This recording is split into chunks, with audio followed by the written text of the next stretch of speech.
How every morning starts. Cup of coffee.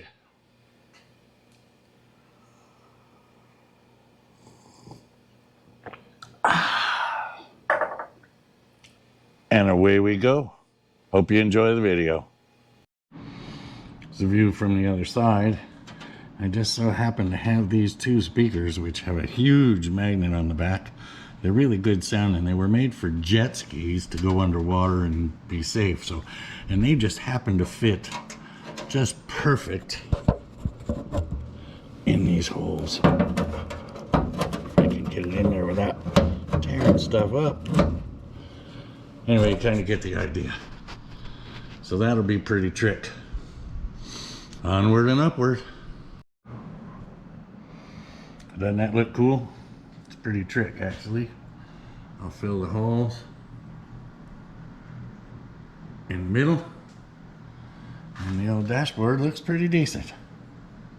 I'm pretty pleased with it. Once you get the windshield in and all, it'll look beautiful. So as I work on the dash, I used bed liner on it, which kind of makes it sparkly a little bit.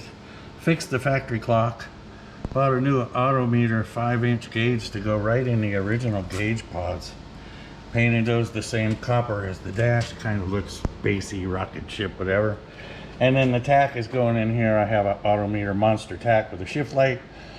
I'll figure out where to put the shift light, but I'm waiting on silicone to dry, which I use to kind of seal around the edge of it to hold it in place, and then with a bracket on the back. But that's one more step. So I just kind of want to show you how the dash turned out. Move this over here. There's the tachometer. The clock actually works. There's my new Autometer 4 gauge. I would have liked to have bought a new tachometer until I found out that they're $325. So that's what we're running with. So there you go. Looks pretty good, I think. That's old baby boomer analog. So this is just a few little shorts to show you. There's my clutch and gas pedal mocked up.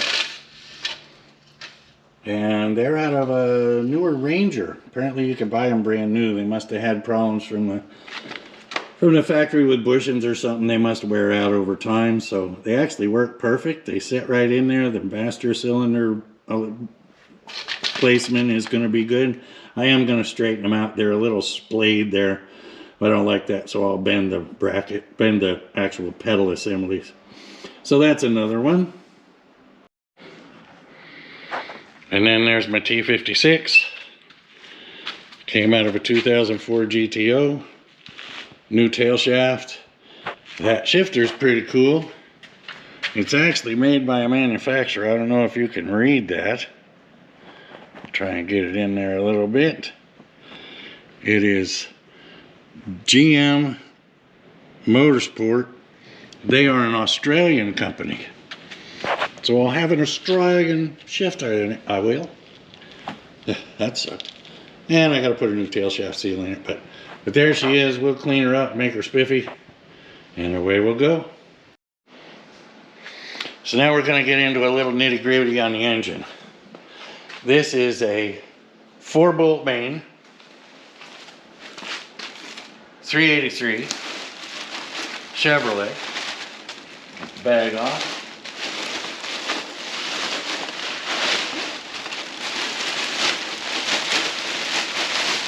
Old race motor. She's been polished on the inside. I've got 7.5 in the hole. These are 0 decked.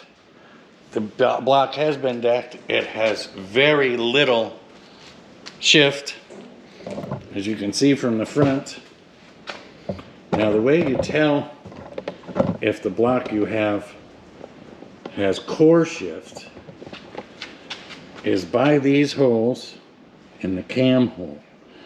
Now, in one that's real bad on core shift, the cam hole will not be centered.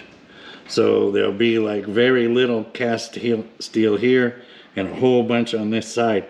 And what it is the core inside the mold shifts a little bit. So this one's just about dead on. It's really, really good.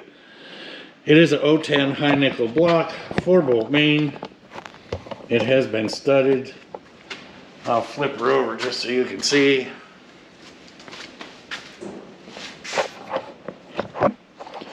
Four-bolt mains and studded. The crank has been balanced. It's got scat H-beam rods, forged pistons. I'm kind of going a little gentle on the camshaft at 110 lobe separation. Let me see, I'll pop up the cam card for you. I say I'm going mild. Mild is a relative term when you consider that this cam, let's see if you'll be able to read this.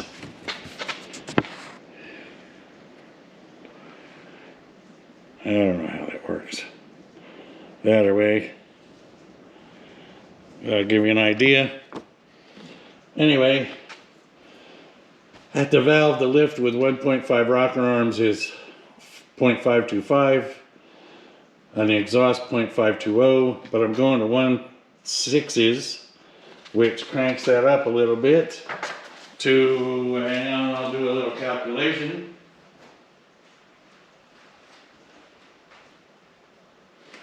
Let's see. 0.525 divided by 1.5 equals 0.35. So then we go 0.35 times 1.6 and we get 560. So it's going to be a pretty good lift. I did a 110 lobe separation on it. This is actually LS firing order as well, which reduces the temperature in between the two center cylinders so that you get a little better cooling and a little more even distribution. So it should work out pretty well. It's a crapshoot, let's face it. Anytime you do a camshaft, you just never know what you're getting. I'm not going to go into all the slick stuff on how to degree one. I do have a degree wheel, but you can see a zillion of those by cam manufacturers and everybody else. But what I am going to do is go ahead and install a cam. So let's do that real quick, because I have a pretty trick piece of equipment here that I think you're going to like. This tells you how old school I am. So before everybody was going and buying magic cam installer handles and all that garbage, I made this. You know how well you can see that? That is an old electric generator through bolt that holds the generator to the engine case. And pretty trick, it screws right in there just like that.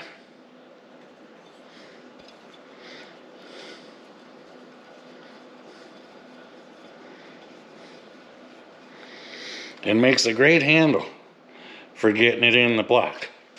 So I'm going to go ahead and goop this up. Then I'll start sliding it in. You can see how that happens, because everybody likes to see it go in. Okay, so I'm going to go ahead and stick this thing in a hole. I'm sure everybody has seen it done before.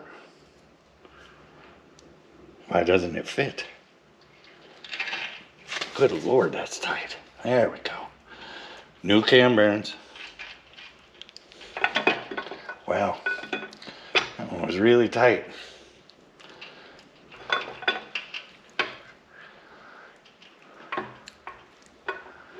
And here's where this handle comes in handy. I'll switch to the other side. And I actually push down on this a little bit just to get it in the next cam bearing, like that. In she goes. And then if you put your tongue just right, you can get her all the way to the back, just like that. And there she is.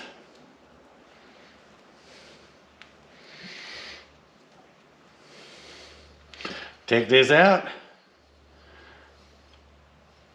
and it's done.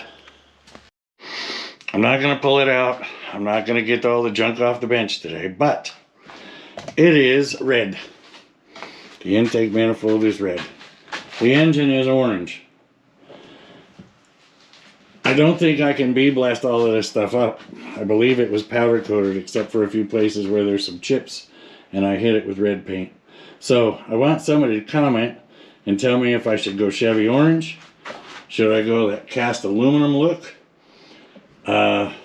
What should I do with it? Should I just paint it black? I've got Cerakote to do the carburetors. I'm going to Cerakote the bowls and all. But give me some ideas. And also, please, please, please, please, as you look out over the backyard of my place, like and subscribe. Without your input, I don't know what you like. So I need some thumbs up.